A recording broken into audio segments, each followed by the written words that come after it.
Hey guys, it's Johnny FD, and I'm going to give you a couple really random travel tips that might save you some money on both accommodations as well as luggage, as well makes your life easier.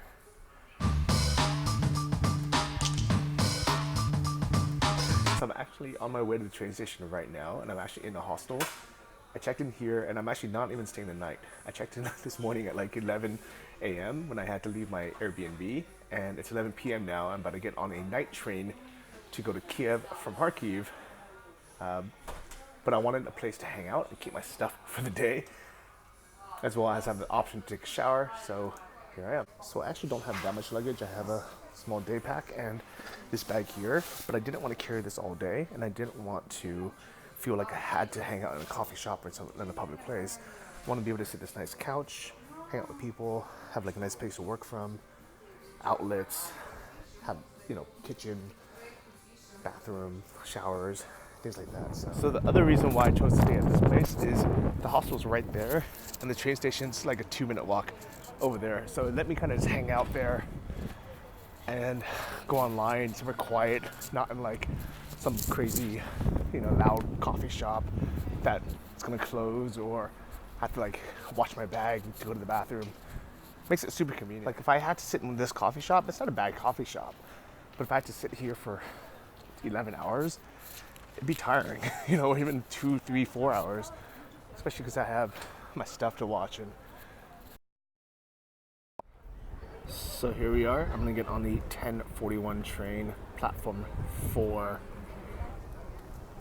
And I know that there's actually like left luggage services or lockers that you can use at train stations, but it was so cheap to stay at that hostel. It was literally $6, and I figured it's much more comfortable to hang out in the lobby of a hostel, or even lay down in the bed if I wanted to take a nap or something, have the showers, than to hang out either in the city or in or around the train station, because there's always a ton of people, I don't know, vagrants, but people hanging out in the train stations. So it's never that quiet or that comfortable.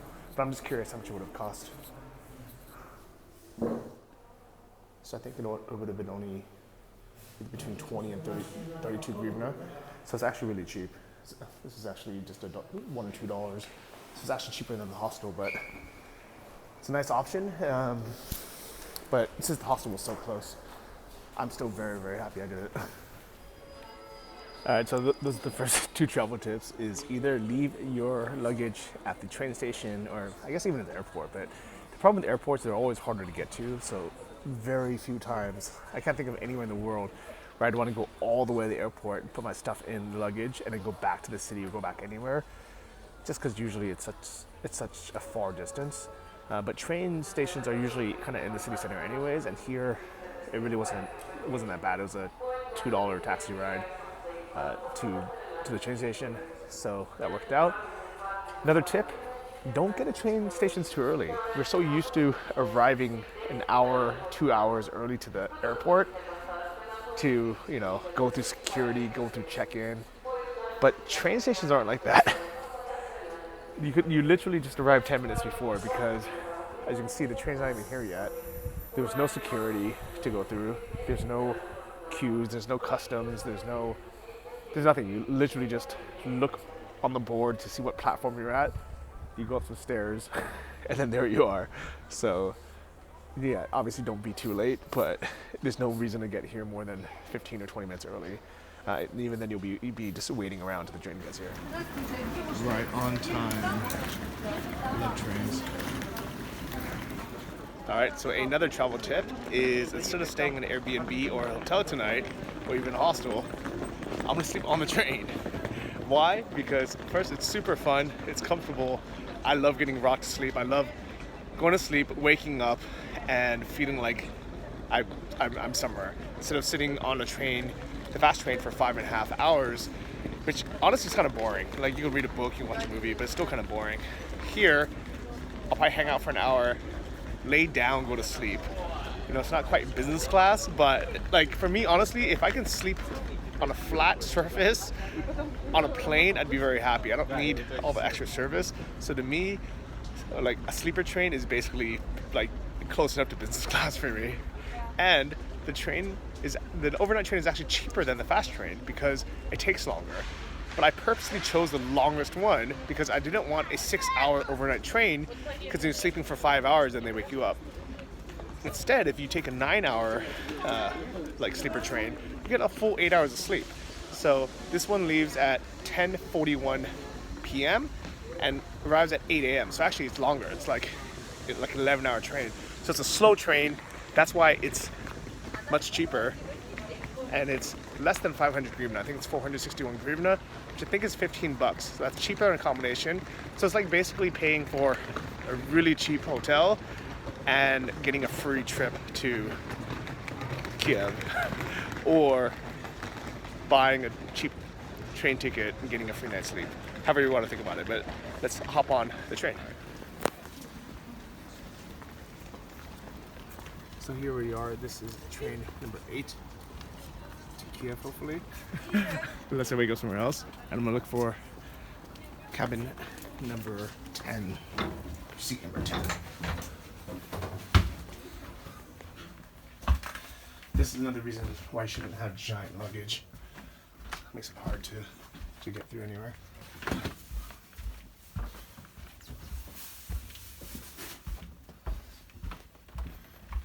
Alright, number 10. I think this is mine. There's people sleeping in it already. But anyways, this is how it looks. I'm gonna check with the stuff. Alright, so I think it's the right room. I think she's just gonna remake it or something, because I think someone was staying here from Kiev here. But now we're gonna go from here back to Kiev. And I'm early. I have like 20 more minutes before it takes off. So just like the Trans-Siberian Railroad, there's always hot boiling water just on tap, and it's free. So if you ever want to make coffee, tea, cup noodles, mashed potatoes and everything, you can do that. And that's why it's on board. So I think she's remaking my bed, and I was super in a way. I felt really bad. So I left my big luggage there, but I kept my small bag with like my valuables, and I'm just gonna hang outside for 20 minutes until the train actually is about to take off. Okay, round 2 of my room. This time it's clean with new sheets. They got rid of the OT. I don't know who my roommate is. They're not here yet, so we'll see if anyone comes. Oh, it's nice to get me water as well. Correction, this is first class. Not luxury-wise, because it's an old train, but here's a secret about why people fly business class or first class. Yes, a big part of it is the luxury, the better food, the nicer service, but really, we just want a fucking place to lay down when it's a 8 to 12 hour overnight flight. We just want to sleep, not cramped up, not sat on a corner. And we were happy to pay $3,000 for it. I know it sounds ridiculous, but I've flown business class so many times. I have lots of friends who fly business class, and that is the primary reason. If they would serve us economy food, crap service, but give us a lie-down bed for 75% of the price, we would happily take it. So this room is the size, a full-size bed. I can lay completely flat. It's actually not even angled like some business class flights. I have like a tiny angle, which drives me crazy. Just make it damn flat and paying all this money. But the difference between business class and first class isn't much, because the service is already so good, the food's already so good, the drinks are so good. Maybe you get an 18-year-old scotch instead of, or like a 12-year-old scotch instead of an 18-year-old scotch or something, but or the other way around, or like a higher grade of champagne. But like, no one really cares about that. Really, the reason why people take first class and pay 4 times the price, so they pay $20,000 for first class, is literally for privacy, because they want to be able to close this door and have it be completely private in their own room where nobody can walk by, nobody can bother them. That's it. And that's why I never fly first class. I think it's ridiculous. I'm happy sitting somewhere, semi-public and not paying that much more. But this was $15, guys. And whether I get a neighbor or not, I'm so comfortable. And actually, now that I think about it, if I really valued my privacy that much, I could have just booked both seats, and it would have been $30, and I would have had this whole cabin to myself the entire night, which is the price of a hotel room Not to mention, when I wake up, we're heading to Kiev. What's funny is there's even a TV, but I tried turning it on. There are no channels at all. I literally went through all the channels, and there's no HDMI or anything, so you can't plug anything in. I have no idea why it's there. And even though there's a power outlet, which, you know, honestly is fine, there's a power outlet. So there's no outlet on my side at all. And trust me, I've been looking for it. And I guess luckily we're not fighting for a power plug. But it's so weird that there's literally one power outlet. But I guess this train is so old that it was built before every single person had a smartphone and a tablet and a laptop. So this is my bed. We're hanging out. This is my bunkmate, Julie. Hello. Julie or Julia? How are you on? Julie. Whatever. She says that this is called the SV. SV. That's why there's only 2 of us. But there's also one called the Scoop, which has 4. Coupe, which has 4 and no air. So I'm glad that we're not in that. And another. Platzkart. That's where I wish I was. Because that one has all you can drink free vodka. Good morning. We made it to Kiev. It's actually a nice night's sleep. How did you sleep? Morning. It's actually really comfortable to sleep on a train. For me, it feels like I'm rocking on my mother's womb or something.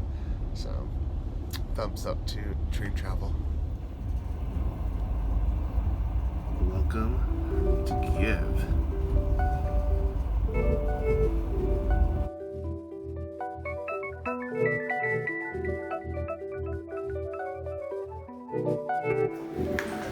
Alright, we have arrived in Kiev.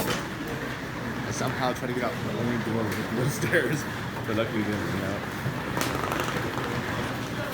Another travel hack is to use a backpack because I don't have to carry my heavy hurley luggage up the stairs.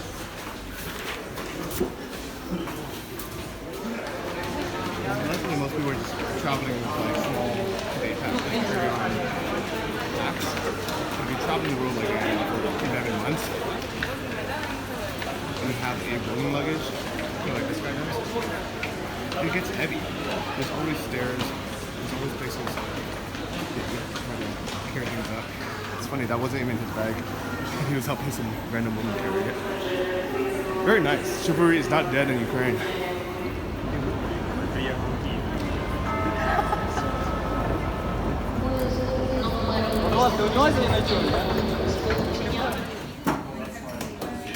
So, we're in a bar, Chernobyl.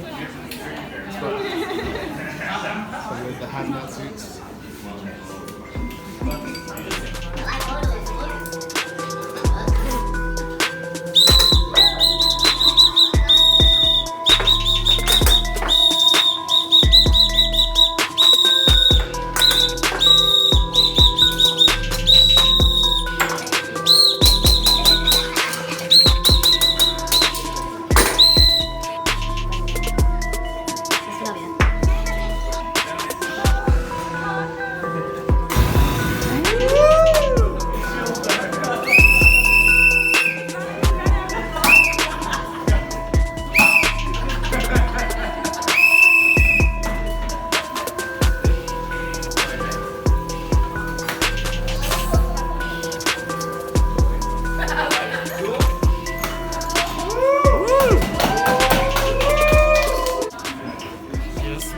So this shot is a Ukrainian flag.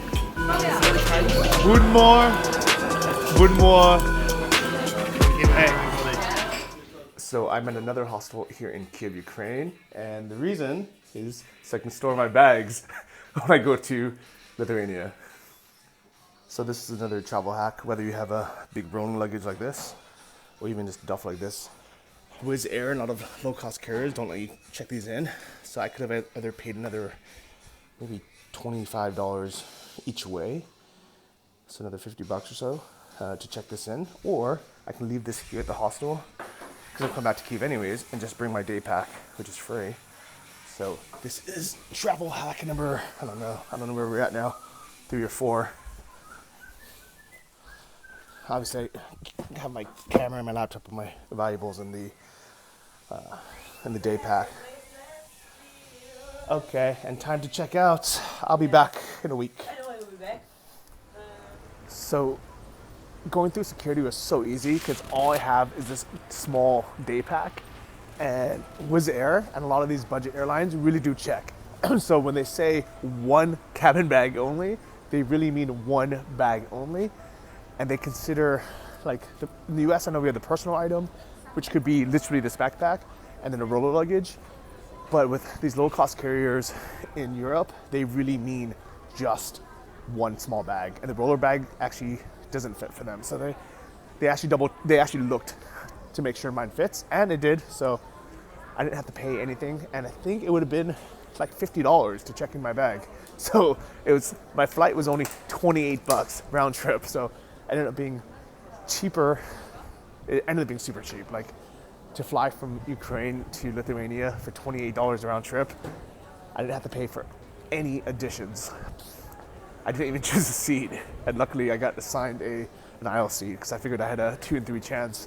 And I think that's another travel hack, just wait for the free seat selection, and you can always just pay to upgrade to a different seat if you really get stuck. But all the free kind of good seats, like normal seats, might be taken, so you might have to pay for, let's say like you know, the exit row or front row or something. But for me, it's a good gamble, and I paid off. All right, found one of the lounges. Let's see what this is. It's kind of a weird looking entrance. Hello, здравствуйте. All right, here I am inside the lounge. I'm gonna put my stuff down, get some food, maybe some snacks, maybe some. I probably won't drink, but I'm always curious what drinks they have. Maybe some brandy. I definitely have some coffee. Have some maybe breakfast. I'm excited for the hot food. What is this? A soup? And yes, real food. I love it when they have hot food and not just like sandwiches and snacks. And the best of all, it's all free. So a good reason to come to the lounge. If you have a priority pass, so if you're flying business. Wow, they even have a real bar too. It's crazy. So here is my lunch for the day. Some potatoes and I think roast pork, some quiche, nice salad, some soup, some chocolates, and some water for the flight. And for now, I guess. It's also just nice being in here and not being outside.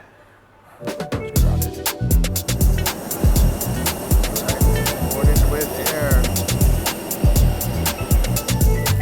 All right, and that is it. I just landed here in Vilnius, Lithuania. I don't have to pick up my bags, so I'm saving a good 20 to 40 minutes waiting around for luggage. Basically, I just have everything on my back. Also my noise canceling headphones, which made it really nice. So if you enjoyed this video, you liked these tips, and you want some more, make sure you subscribe to my channel here on YouTube, as well as hit the bell for notifications so you'll know when the new videos will come out. Thanks for watching. See you next one. Let's take the stairs, guys. Take the stairs. Can't take stairs with rolling luggage.